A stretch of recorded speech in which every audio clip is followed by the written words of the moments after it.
Europe 1, les pieds dans le plat. L'histoire vraie ou pas de Pierre Bellemare. André-Marie, un Normand, ne pensait certainement pas vivre une telle épopée en attendant le bus à Caen avec quelques badauds. Car sans prévenir, alors qu'il se tenait debout sur une plaque d'égout, l'homme a été violemment propulsé dans les airs à plusieurs mètres à cause d'une explosion de gaz dans les canalisations de la ville. Manque de chance, il a atterri pile poil dans l'orifice de l'égout. Alors empêtré dans les eaux malodorantes pendant quelques minutes, Georges Walter parvint finalement à remonter à la surface en s'agrippant à une petite échelle, mais alors qu'il venait de toucher le bitume, une seconde explosion retentit, cette fois-ci plus violente. À nouveau, le malheureux fut projeté à plusieurs mètres du sol, tant et si bien qu'il atterrit sur le toit d'une maison. Choqué mais indemne, il s'en sortit avec seulement quelques égratignures. Le malchanceux décida de s'agripper fermement à l'antenne de télévision du domicile qui avait amorti sa chute.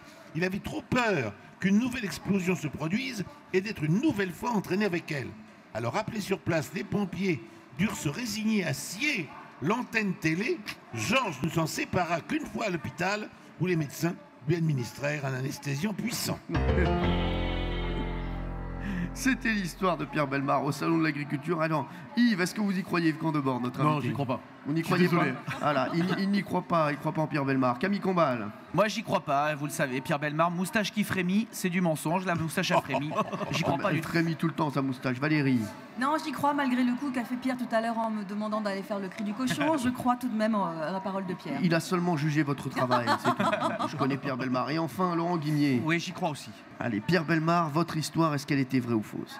Mon histoire, dans le 1000, était entièrement vraie, mais elle ne se passe pas en Normandie, mais en Australie, ce qui est un petit peu différent. Alors là, il nous a bien piégés. Jour 10h30, 12h30 sur Europe 1. Cyril Hanouna, Mets les pieds dans le plat.